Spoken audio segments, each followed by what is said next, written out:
पाठीमागच्या लेक्चरला कुठल्या triggering methods बघितल्या होत्या? फॉरवर्ड आणि dv by forward voltage triggering. Forward voltage triggering and dv by dt voltage triggering. Okay. Forward voltage triggering मध्ये आपण काय करत होतं, जे काय voltage anode to cathode voltage आहे ते इन्क्रीज करून आपण जंक्शन जे टू आहे ते आपण ब्रेक करत होतो आणि नंतर एनोड टू कॅथोड करंट आपला फ्लो होत होता. तसंच सेम ते मेथडमध्ये आपण डीव्ही बाय डीटी ट्रिगरिंग मध्ये काय करतो तर कॅपॅसिटन्स जो आहे, capacitance current junction J two आपलं रिव्हर्स बायस असल्यामुळं जो काही कॅपॅसिटन्स क्रिएट होता जंक्शन 1, जंक्शन 2 आणि जंक्शन 3 मध्ये, त्या कॅपॅसिटन्सचा करंट फ्लो होऊन चार्जिंग करंट फ्लो होऊन त्याच्या थ्रू आपला SCR टर्न ऑन होत होता. ती दुसरी मेथड बघितली dv by DT triggering. Okay.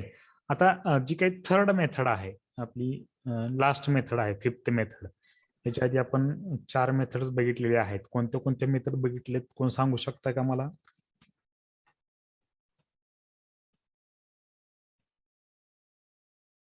ट्रिगरिंगच्या कुठल्या कुठल्या मेथड बघितलेत आपण?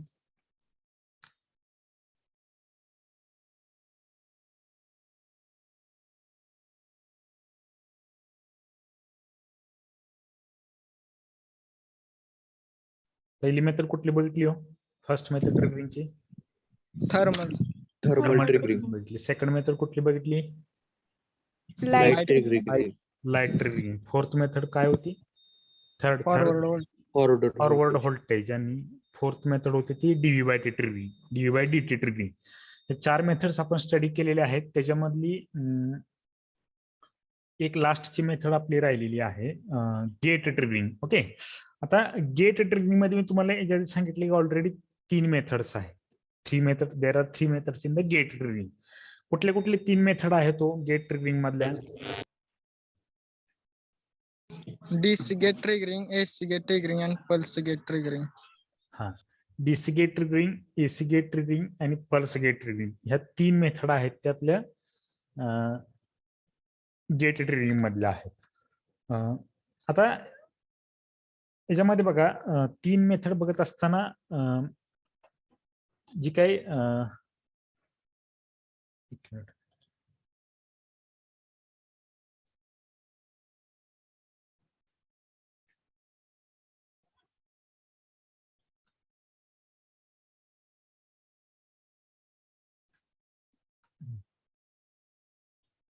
गेट ट्रिगरिंग, आता इथे गेट ट्रिगरिंग आहे. आता इथे गेट ट्रिगरिंग मध्ये काय सांगितलंय बघा, in a gate triggering a gate current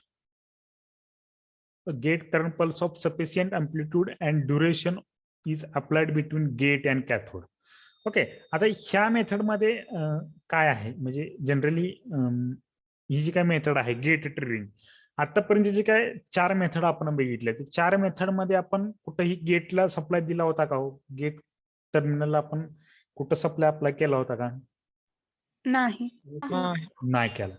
म्हणजे फक्त गेट ट्रिगरिंग मध्येच आपण फक्त गेटला सप्लाय अप्लाय करणार आहे. बाकीचे जे काही टर्न ऑन मेथड्स आहेत त्या मेथड मध्ये आपण गेट टर्मिनलला कुठेही सप्लाय अप्लाय केलेलं नाही. गेट ट्रिगरिंग मधले जे काही 3 मेथड्स आहेत त्याच्यामध्ये आपण तो गेटला सप्लाय अप्लाय आपण करणार आहे. And this gate triggering method is most widely used turn on method. म्हणजे SCR ला टर्न ऑन करण्यासाठी जी काही मेथड आहे ती गेट ट्रिगरिंग आपण मोस्ट कॉमनली यूज करत असतो. बाकीचे जे काही मेथड्स आहेत त्या वेगवेगळ्या एखाद्या स्पेशल ऍप्लिकेशनसाठी किंवा वेगळ्या एखाद्या ऍप्लिकेशन मध्ये आपण गेट सप्लाय अप्लाय करू शकत नसेल तर त्या मेथड मध्ये आपण त्या ऍप्लिकेशन्स मध्ये आपण त्या मेथड्स यूज करत असतो. पण मोस्ट कॉमनली युजड मेथड आहे ती गेट ट्रिगरिंगची मेथड आहे. ओके.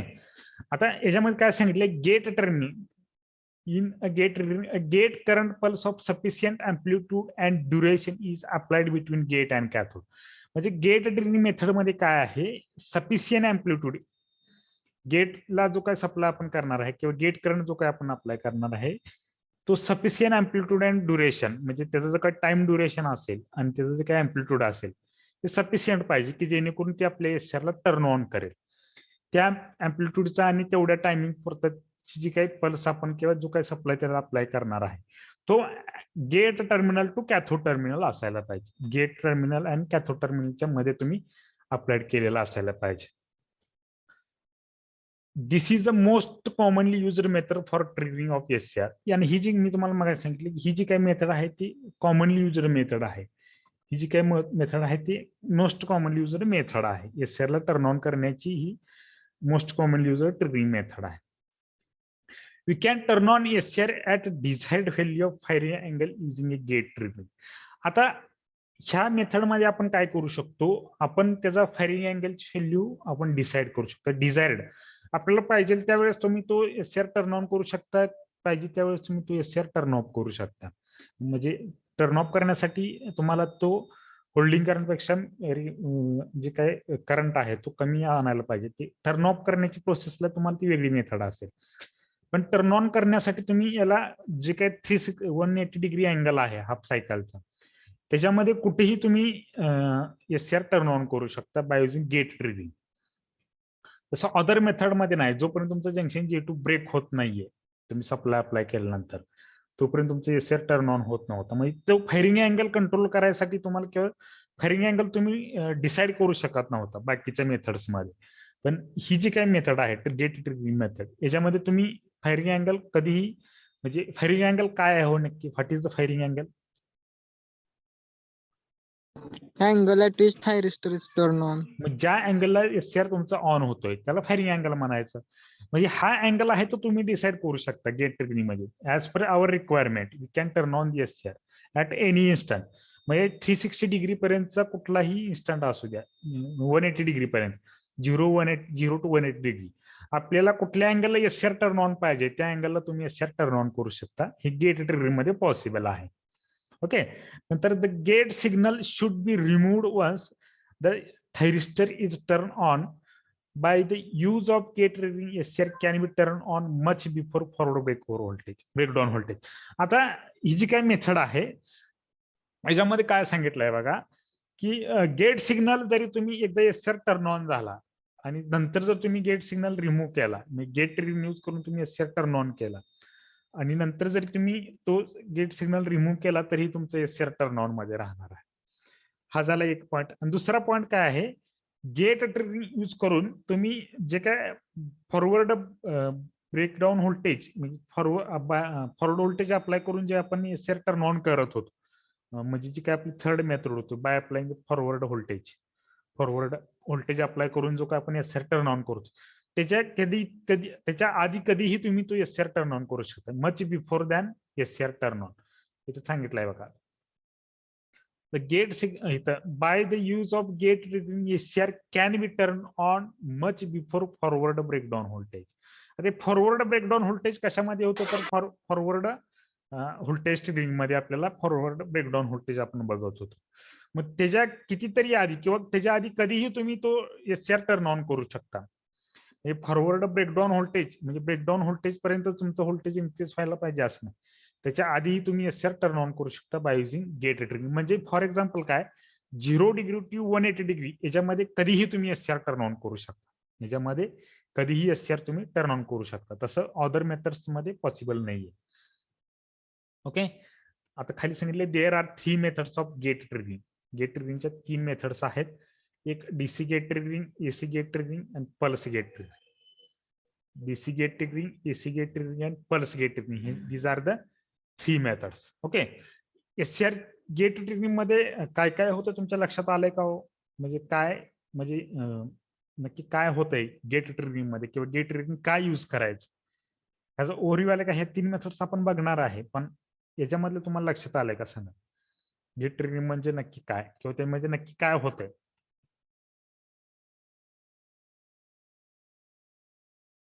समजलंय का गेट ट्रिगरिंगचं काय, म्हणजे त्याच्यामध्ये काय होतं किंवा नक्की एक्झॅक्टली काय होतंय?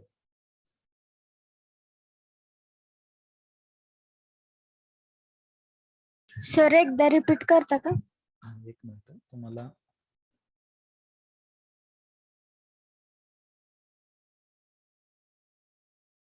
एक मिनिट.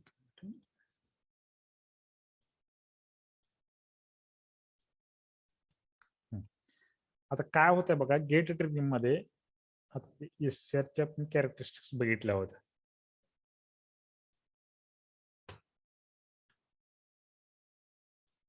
असे कॅरेक्टरिस्टिक्स होते.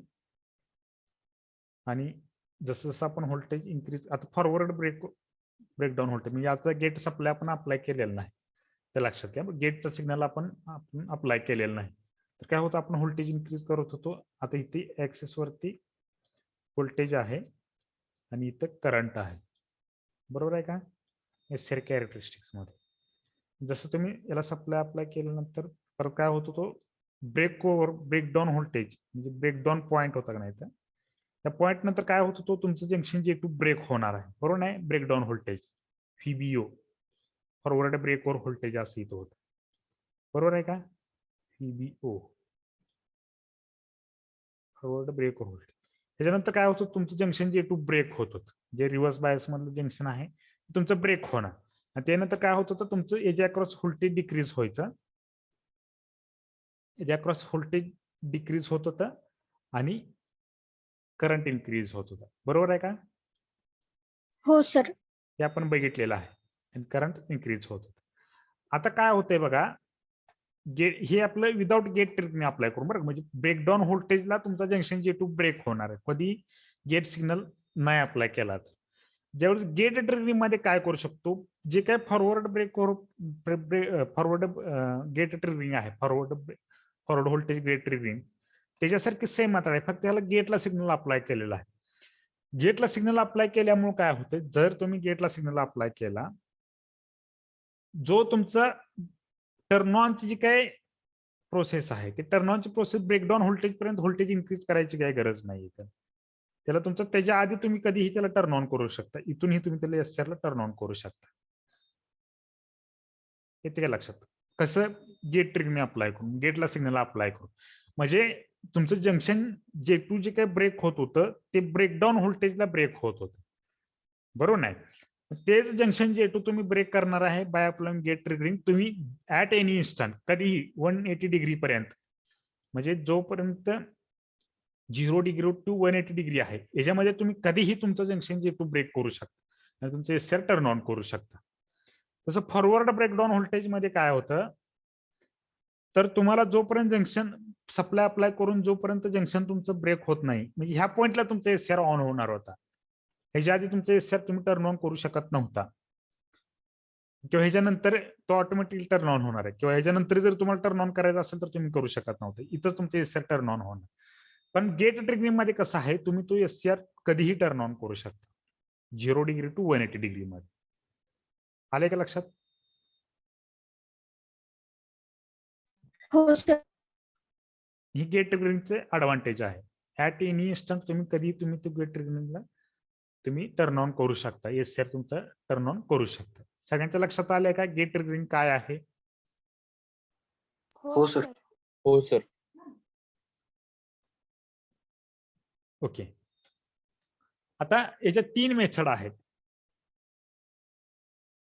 गेट ट्रिगरिंगच्या 3 मेथड्स आहेत. ओके, पहिली मेथड आहे डीसी गेट ट्रिगरिंग, दुसरी आहे एसी गेट ट्रिगरिंग, थर्ड आहे ती पल्स गेट ट्रिगरिंग. ओके, आता डीसी गेट ट्रिगरिंग मध्ये आणि पल्स गेट ट्रिगरिंग ह्या दोन्ही जवळजवळ ब्रेक होते सर. आवाज येतो का सगळ्यांना? साऊंड ब्रेक होते सर. ब्रेक होतोय? सर ब्रेक होतोय. एक मिनिट.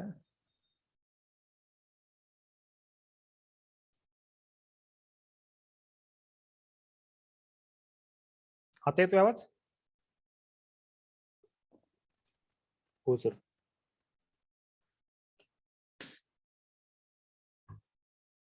येतो का सगळ्यांना आवाज आता?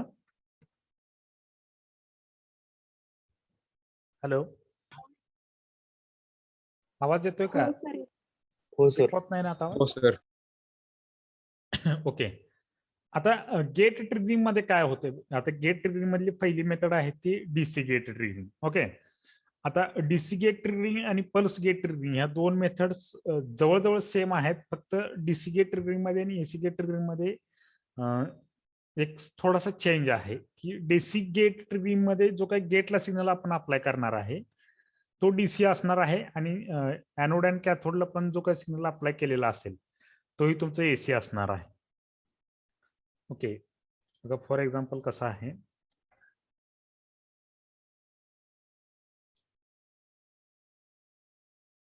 थोडीशी डायग्राम ड्रॉ करून तुम्हाला दाखवतो.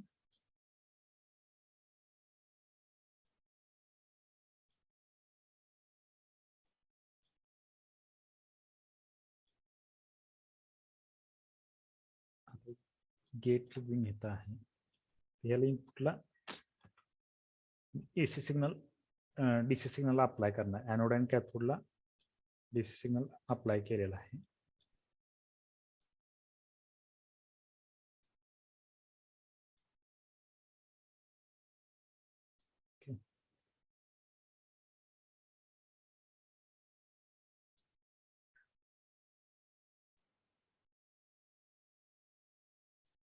आणि याच्यामध्ये आपण काय करणार आहे, एक रजिस्टर असेल आणि इथे तुम्ही एसआर डीसी सप्लायला एक अप्लाय केलेला असेल. हे ॲनोड आहे, कॅथोड आणि हे गेट.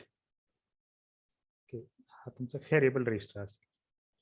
तुम्ही सप्लायला अप्लाय केलेला हा इनपुट डीसी सिग्नल आणि हा गेटचा सिग्नल.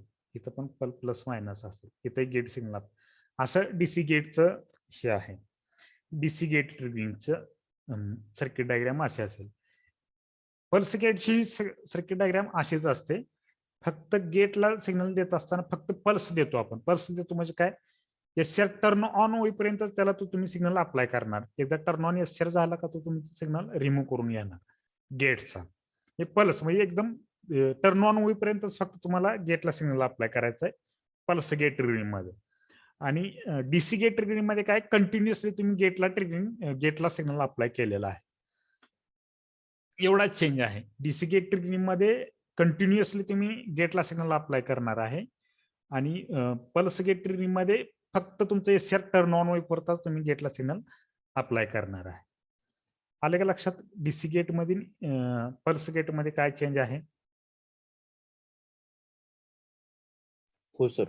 हो सर. आता ते थोडं ते एक्सप्लेनेशन मध्ये येणार आहे आपलं,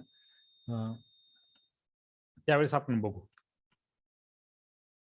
फक्त आधी तुम्हाला थोडीशी कल्पना असावी म्हणून ते सांगितलेलं आहे. ओके,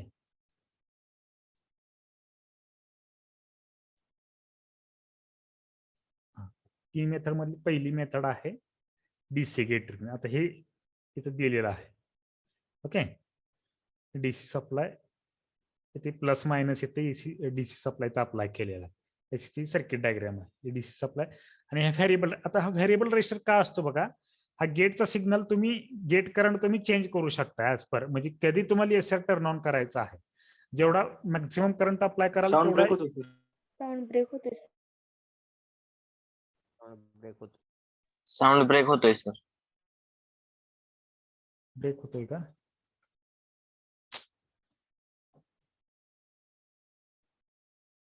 ओके, येतोय का आवाज?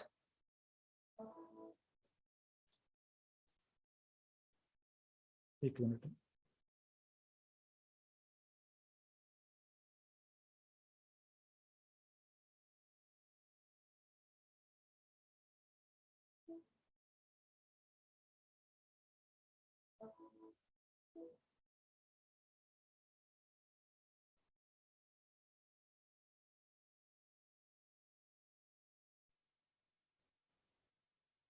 येतोय का आवाज? हो हॅलो, सर. हो सर.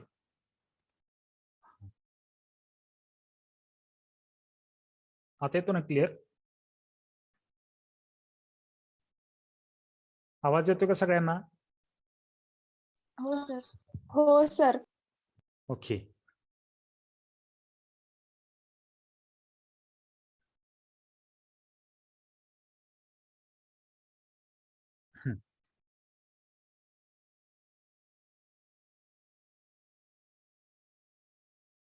ओके.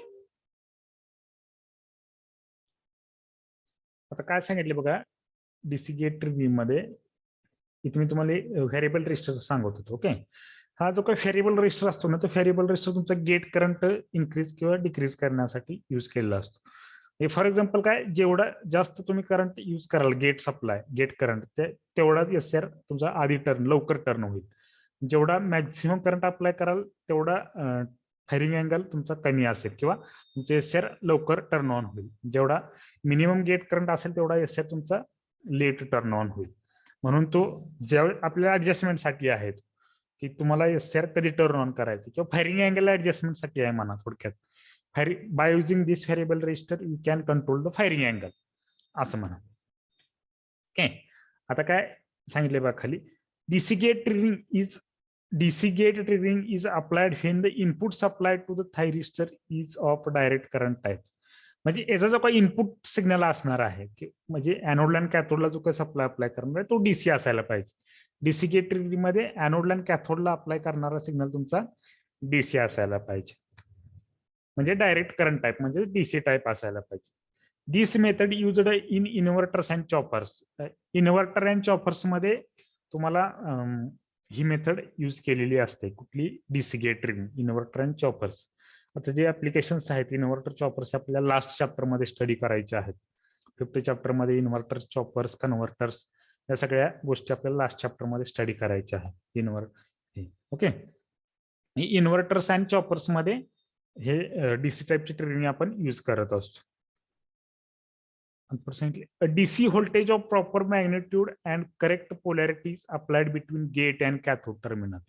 आता नेक्स्ट इथल्या ह्या पॉइंट मध्ये काय सांगितलंय बघा, DC voltage of proper magnitude and correct polarity is applied between gate and cathode. म्हणजे जो काही डीसी सिग्नल आपल्याला अप्लाय करायचा आहे, आता एक डीसी सिग्नल आपला असायला पाहिजे एनोड आणि कॅथोड मध्ये, हा एक पार्ट झाला. आणि दुसरा जो काही डीसी सिग्नल आपण अप्लाय करणार आहे तो जो काय करेक्ट मॅग्निट्यूड आणि अँप्लिट्यूडचा असला पाहिजे तो तुम्ही अप्लाय करायचा आहे gate to cathode terminal, gate and cathode terminal मध्ये. बघा, correct polarity applied between gate and cathode. Correct polarity म्हणजे काय? गेटला पॉझिटिव्ह असला पाहिजे आणि कॅथोडला निगेटिव्ह टर्मिनल कनेक्ट असलं पाहिजे, म्हणजे करेक्ट पोलॅरिटीज, फॉरवर्ड बायस असला पाहिजे. आणि करेक्ट मॅग्निट्यूड म्हणजे काय? जेवढे तुमचा एसआर टर्न ऑन होण्यासाठी गेट सप्लाय रिक्वायर्ड आहे, गेट करंट रिक्वायर्ड आहे, तेवढ्या मॅग्निट्यूडचा सप्लाय तुम्ही अप्लाय करणं गरजेचं आहे. कशाला? गेट टू कॅथोड सिग्नल, म्हणजे गेट सर्किटला. Applied between cathode terminal. So gate to cathode voltage will always forward bias and continuous gate current is allowed to flow. म्हणजे काय सांगितलं नेक्स्ट पॉइंट मध्ये, गेट टू कॅथोड हे तुमचं continuously supply आपला असला पाहिजे आणि ते फॉरवर्ड बायस मध्ये असला पाहिजे. हे कशामध्ये? डीसी गेट ट्रिगरिंग मधलं बघतो बरं का आपण. डीसी गेट ट्रिगरिंग मध्ये गेट टू कॅथोड सप्लाय तुमचा कंटिन्युअसली अप्लाय केलेला असला पाहिजे आणि तो फॉरवर्ड बायस मध्ये असला पाहिजे. फॉरवर्ड बायस म्हणजे काय? गेटला पॉझिटिव्ह टर्मिनल, कॅथोडला निगेटिव्ह टर्मिनल तुमचं कनेक्ट असलं पाहिजे, म्हणजे तुमचा कंटिन्युअसली गेट करंट तुमचा गेट सर्किट मधून फ्लो होईल. ओके, नंतर if gate current is sufficiently high then SCR will turn on and gate current will flow continuously. आता नेक्स्ट काय सांगितले, ज्यावेळेस तुमचा गेट करंट आहे, if gate current is sufficiently high. Sufficiently high म्हणजे काय? जेवढा पाहिजे आपल्याला, म्हणजे एससीआर ला टर्न ऑन व्हायला जेवढा सफिशियंटली करंट आहे तिथपर्यंत तुमचा करंट इन्क्रीज झालेला असेल, गेट करंट किंवा हाय असेल, तेवढा लेवलपर्यंत तुमचा करंट असेल, तेवढ्या लेवलपर्यंत जर तुमचा गेट करंट असेल, सफिशियंट असेल, सफिशियंट एक काहीतरी लेवल असेल, एक काहीतर एसआरला टर्न ऑन होण्यासाठीची जी काय गेट करंटची जी काय रिक्वायर्ड करंट असेल तिथपर्यंत जर तुम्ही करंट अप्लाय केला तर तुमचं एसआर टर्न ऑन होईल. त्या करंट नंतर तुमचं एसआर टर्न ऑन होईल आणि गेट करंट तुमचा कंटिन्युअसली फ्लो होईल. ओके, आता इथे त्याचं डिसएडव्हान्टेज दिलंय. The disadvantage of this technique is that the continuous gate current causes a large gate power losses. आता काय आहे बघा, एकदा एसआर तुमचा टर्न ऑन झाला तरी नंतर गेटला सप्लायची काय गरज नसते, हे आपण बघितलेलं आहे. पण डीसी गेट ट्रिगरिंग मध्ये काय आहे, त्याला आपण continuously gate triggering, continuously gate supply आपण अप्लाय करत राहतो. एकदा टर्न ऑन झाल्यानंतर नंतर जरी आपण त्यामधून सप्लाय अप्लाय केलेला असेल तरी तो तुमचा लॉस होत जाणार आहे, पॉवर तुमची लॉस होत जाणार. कंटिन्युअसली गेट करंट त्याच्यामधून फ्लो होत असल्यामुळे तुमचा तो लॉस होणार आहे, पॉवर लॉस होणार आहे. त्याच्या लक्षात काय चाललंय, म्हणजे आपण कंटिन्युअसली जो काय सप्लाय अप्लाय करतो त्याची गरज नसतानाही आपण अप्लाय करतो. आता त्याचे काय ऍडव्हान्टेजेस, डिसएडव्हान्टेजेस. डिसएडव्हान्टेजेस म्हणजे काय? आपलं पॉवर लॉस होते. ऍडव्हान्टेजेस हे आपल्याला ऍप्लिकेशन्स मध्ये कळतील की कंटिन्युअसली आपण त्याला का अप्लाय करत राहतो डीसी. ते इन्व्हर्टर्स आणि चॉपर्स ज्यावेळेस आपल्याला बघायचं आहे त्यावेळेस आपल्या लक्षात येईल की आपण त्याला कंटिन्युअसली डीसी सप्लाय का आपण अप्लाय करू.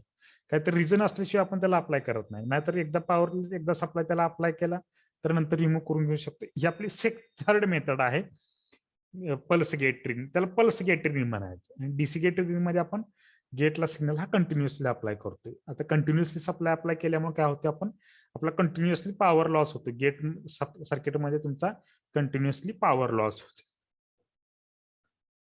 Another disadvantage is that there is a no isolation between gate circuit and anode circuit.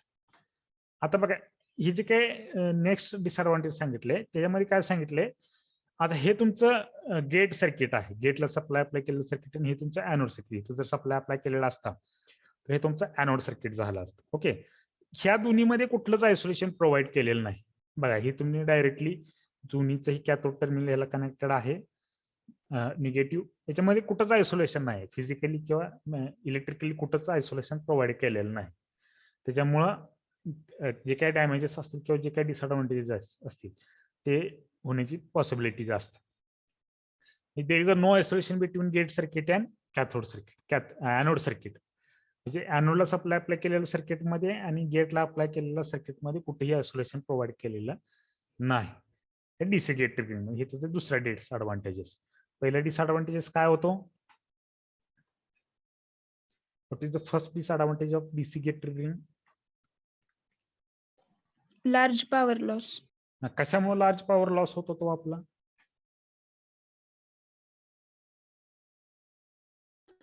गेटला कंटिन्युअस सप्लाय अप्लाय केल्यामुळे.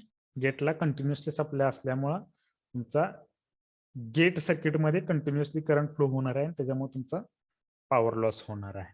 ओके, डीसी गेट ट्रिगिंग समजलंय का सगळ्यांना? हो सर. सगळ्यांना समजले का फक्त एकाला समजले? बाकीच्यांना समजले का नाही? हो सर. हो सर. हो सर. ओके, कोण सांगू शकता का काय होतं डीसी गेट ट्रिगिंग मध्ये?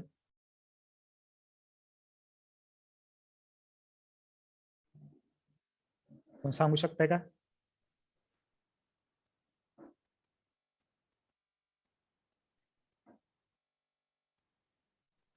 कोण एक्सप्लेन करू शकते का डीसी गेट ट्रिगिंग तुम्हाला जसं समजलंय तसं? काय समजले कोण सांगू शकताय का?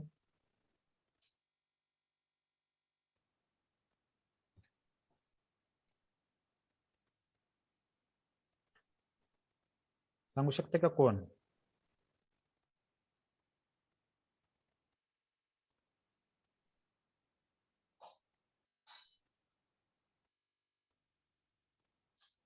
रोल नंबर 5 भोसले, आवाज येतो का तुम्हाला? हो सर. तुम्ही सांगू शकताय का? हो सर. सांगा मग. डीसी गेट ट्रिगरिंग मध्ये गेट टर्मिनलला पॉझिटिव्ह सप्लाय आणि कॅथोड टर्मिनलला निगेटिव्ह सप्लाय अप्लाय केलेला आहे. हा, आणि तो कंटिन्युअसली गेटला सप्लाय अप्लाय केल्यामुळे लार्ज अमाऊंट मध्ये पॉवर लॉस होतो. ओके. आणि गेट सर्किट आणि अॅनोड सर्किट ह्याच्यामध्ये आयसोलेशन प्रोव्हाइड केलं नाही, तो पण डिसएडव्हान्टेज आहे.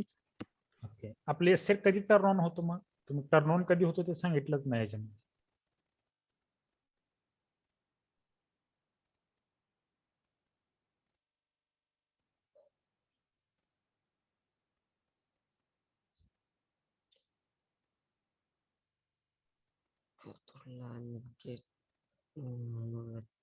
कधी होतो टर्न ऑन एसआर आपला? ते दिलंय बघा.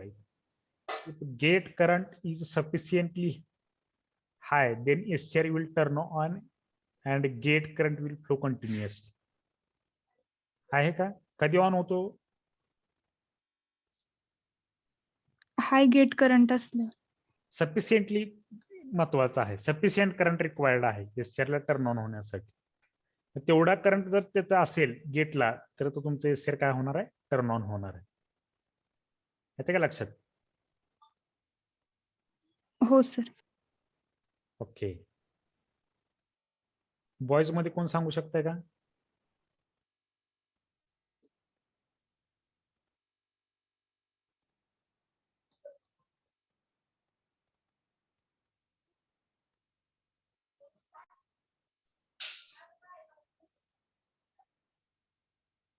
ओके, बघा आता जी काही नेक्स्ट मेथड आहे ती एसी गेट रिव्हिंग. एक मिनिट, नाही त्याच्या पुढचे नोट्स ह्याच्यामध्ये नाही बहुतेक.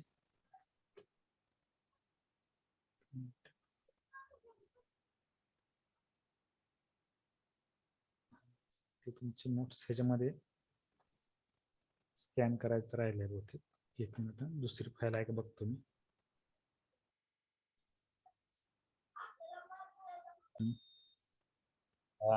एसी गेट ट्री, आता एसी गेट ट्री मध्ये पण अजून 2 मेथड्स आहेत बरं का. म्हणजे गेट ट्रिमिंग मधली एक मेथड आहे ती एसी गेट ट्रिमिंग आहे, आणि एसी गेट ट्रिमिंग मध्ये पण परत 2 मेथड्स आहेत. ओके, त्यामुळे ती पाठीमागे ठेवूया थोडं. म्हणजे एसी गेट ट्रिमिंग मेथड आणि पल्स गेट ट्रिमिंग मध्ये आणि एसी गेट ट्रिमिंग मध्ये चेंजेस काहीच नाही आहेत. म्हणजे त्याच्या सर्किटमध्ये चेंज काय असेल तर तुम्हाला सांगतो. आता मी ड्रॉ करून तुम्हाला दाखवतो. तर आता माझ्याकडे ते स्कॅन केलेलं नाही म्हणून तुम्हाला मी ते सर्किट ड्रॉ करतो आणि तुम्हाला ते दाखवतो कसं ऍक्च्युली त्याचं हे आहे. जो आपण गेटला सप्लाय अप्लाय करतो का नाही, गेटला सप्लाय, आता ते सर्किट डायग्राम नोट्स मध्ये पण नाहीये बरं का, म्हणजे पल्स गेट ट्रिगरिंगची. तर पल्स गेट ट्रिगरिंग मध्ये काय आहे, जो आपण सप्लाय अप्लाय करतो गेटला तिथंच फक्त चेंज आहे, बाकीचं कुठं चेंज नाही. म्हणजे ॲनोडला आणि कॅथोडला जो काही प्लस मायनस सप्लाय आपण अप्लाय करणार आहे तो ऍज इट इज असणार आहे, त्याच्यामध्ये काही चेंज नाही. ओके, ॲनोडला आणि कॅथोडला जो सप्लाय आपण अप्लाय करणार आहे देर इज नो चेंज. एक मिनिट.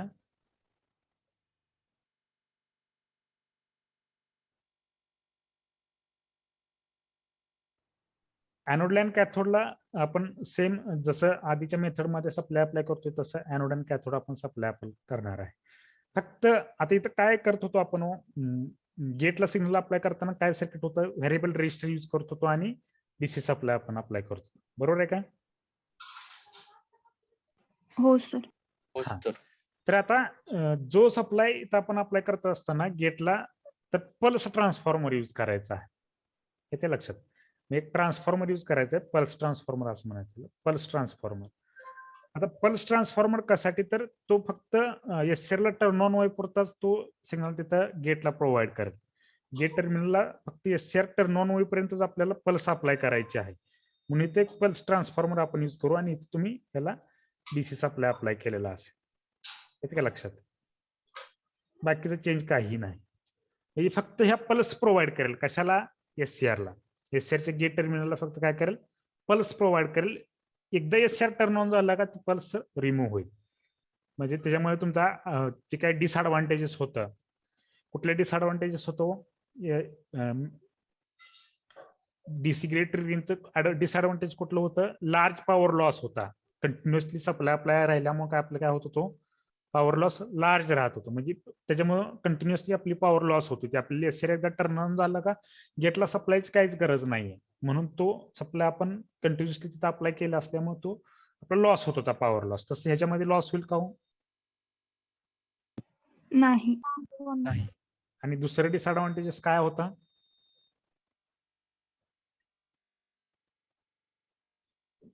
आयसोलेशन प्रोव्हाइड केलं नसल्यामुळे. हा, आता त्याच्यामध्ये आयसोलेशन प्रोव्हाइड केलं नव्हतं. आता ह्या मेथडमध्ये पल्स गेट ट्रिगरिंग मध्ये आयसोलेशन प्रोव्हाइड करतो पल्स ट्रान्सफॉर्मर. हा जो काय पल्स ट्रान्सफॉर्मर आहे, हा पल्स ट्रान्सफॉर्मर आयसोलेशन प्रोव्हाइड करतो gate circuit and anode circuit मध्ये. Gate circuit and anode circuit मध्ये काय करतो, हा ट्रान्सफॉर्मर आयसोलेशन प्रोव्हाइड करतो. येते लक्षात, there is isolation provided by the pulse transformer in the pulse triggering method. बाकीचं सेम आहे, त्याला डीसी सप्लाय अप्लाय केलेला असायला पाहिजे इनपुटला. हे जे यालाही डीसी सप्लाय, याला तुम्ही अप्लाय करत असताना डीसी सप्लाय अप्लाय करणार आहे. ओके, बाकीचं याच्यामध्ये जे काय गोष्टी आहेत, म्हणजे बाकीचं एससीआरला तुम्ही जो काही सफिशियंट करंटचीच पल्स अप्लाय करणार आहे, येते लक्षात. जेवढ्या वेळेस तुमचं एससीआर टर्न ऑन होणार आहे, ज्या करंटने तुमचं एससीआर टर्न ऑन होणार आहे त्या करंटचाच पल्स तुम्ही काय करणार आहे SCR ला देणार आहे. मग ज्यावेळेस तुम्हाला SCR टर्न ऑन करायचं आहे त्यावेळेस तुम्ही एक पल्स प्रोव्हाइड करायची SCR ला बाय युजिंग पल्स ट्रान्सफॉर्मर आणि तुमचं SCR टर्न ऑन होईल. येते लक्षात? समजलंय का? बाकी सेम आहे, फक्त एक मेजर चेंज आहे डीसी ट्रिगरिंग मध्ये आणि पल्स ट्रिगरिंग मध्ये. डीसी ट्रिगरिंग मध्ये गेटला कंटिन्युअसली सप्लाय अप्लाय करतो आणि पल्स ट्रिगरिंग मध्ये फक्त SCR टर्न ऑन पर्यंतच आपण त्याला सप्लाय अप्लाय करतोय. एकदा SCR टर्न ऑन झाला का तो जो काय सप्लाय आहे तो आपण रिमूव्ह करतो गेटचा. त्या लक्षात? एवढा एकच चेंज आहे, बाकी सगळं सेम आहे. समजलंय का? हो सर. हो सर. ओके, म्हणजे दोन्ही मेथड समजलेत का तुम्हाला? आज जे काय आपण बघितलं गेट ट्रिगरिंग मधल्या डीसी गेट ट्रिगरिंग आणि पल्स गेट ट्रिगरिंग या दोन मेथड्स, आणि थर्ड मेथड आहे एसी गेट ट्रिगरिंग आहे. आता एसी गेट ट्रिगरिंगचं फक्त ओव्हरव्ह्यू तुम्हाला सांगतो कसं आहे. एसी गेट ट्रिगरिंग मध्ये एक्झॅक्टली काय होते. त्याचा जो काही इनपुट सिग्नल आहे की नाही एसी गेट ट्रिगरिंगचा, एसी गेट ट्रिगरिंगला तुम्ही एनोडला आणि कॅथोडला एसी सप्लाय अप्लाय करणार आहे. एनोडला आणि कॅथोडला एसी सप्लाय अप्लाय करणार आहे. आणि गेटला ज्यावेळेस सप्लाय आपण करतो की नाही, आपण अप्लाय करतो की नाही त्यावेळेस रेक्टिफाईड एसी सिग्नल अप्लाय करणार आहे गेटला. जे काही गेट टर्मिनल आहे ह्या गेट टर्मिनलला तुम्ही रेक्टिफाईड एसी सिग्नल. रेक्टिफाईड म्हणजे कसा हो, कोण सांगू शकता का? रेक्टिफाईड एसी सिग्नल म्हणजे कसा सिग्नल?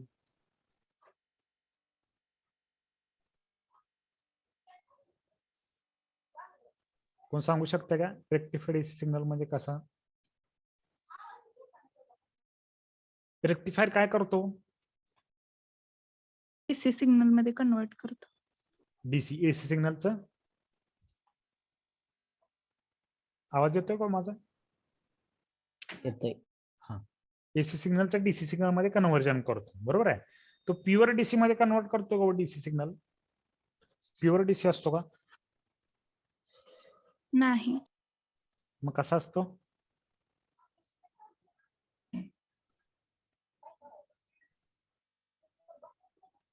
पल्सेटिंग डीसी असतो ना, असा असतो, बरोबर आहे का?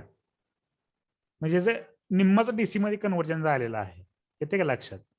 याला पल्सेटिंग डीसी म्हणायचं, येते का? प्युअर डीसी असा असतो आपला, हा प्युअर एसी असा असतो. म्हणजे ह्याचं फक्त 50% डीसी मध्ये कन्व्हर्जन झालेलं असतं रेक्टिफायरच्या आउटपुटला, येते का लक्षात? म्हणजे हा रेक्टिफाईड सिग्नल तुम्ही अप्लाय करायचा आहे गेट टर्मिनलला. रेक्टिफाईड डीसी सिग्नल किंवा रेक्टिफाईड सिग्नल अप्लाय करायचा आहे. आता तो रेक्टिफाईड यूज करत असताना त्याला सेपरेट एसी सोर्स यूज करायची गरज नाही. जो सिग्नल तुम्ही ऑलरेडी याला यूज केलेला आहे, त्याचं कसं असते फक्त थोडीशी तुम्हाला हे करून दाखवतो मी सिग्नल कसा असतो ते, म्हणजे त्याला सप्लाय कसा आपण अप्लाय करतो.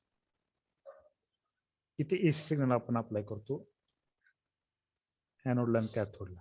ओके, आणि ज्यावेळेस तुम्ही सप्लाय अप्लाय करणार आहे त्याला कशाला गेटला, त्यावेळेस तो रेक्टिफाईड असतो. हे अशा टाइप मध्ये एक फक्त डायोड यूज केलेला आहे, हा प्युअर रेक्टिफाईड सिग्नल आहे. आणि इथं पण एक रजिस्टर खाली आहे. ओके, आणि इथून सिग्नल तुम्ही देणार आहे तो गेटला देणार आहे, असा सिग्नल असतो. हा रजिस्टर असतो व्हेरिएबल रजिस्टर्स. हा 1 रजिस्टर, सेकंड आणि थर्ड. ओके, ही एक मेथड आहे, याला म्हणायचं AC gate resistor triggering method. AC gate resistor triggering method. AC gate resistor triggering. AC triggering मधल्या दोन मेथड्स कुठले आहेत? AC gate resistor triggering method आणि दुसरी मेथड आहे ती AC gate resistor capacitor triggering method. AC gate resistor capacitor triggering method म्हणजे ह्या गेट सर्किट मध्ये जे काय आपण रेजिस्टर अँड डायोड यूज केलेत का नाही, त्याच्याऐवजी रेजिस्टर कॅपॅसिटर अँड डायोड म्हणजे ह्याच्यामध्ये कॅपॅसिटर अजून एक ऍड होणार आहे. त्या लक्षात, एवढं चेंज आहे. बाकीचं त्याचं एक्सप्लेनेशन डिटेलमध्ये आहे, ते आपल्याला बघायचं आहे. येते का लक्षात हा आता इथं मला सांगा आपण सेपरेट एसी सिग्नल यूज केलाय का हो गेटला सिग्नल अप्लाय करायला नाही. म्हणजे हा जो काही इनपुटलाच अप्लाय केलेला सप्लाय आहे तोच आपण गेटसाठी यूज केलेला आहे त्याच्यामध्येच मॉडिफाय केलेला आहे येते का लक्षात ते आपण नेक्स्ट लेक्चरला डिटेलमध्ये बघणार आहे एसी गेट ट्रिगरिंग आता तरी समजलंय का म्हणजे काय त्याच्याबद्दलची आयडिया आली का हो सर. हो सर. ओके आज झालेलं समजलं का पल्स ट्रिगरिंग आणि डीसी ट्रिगरिंग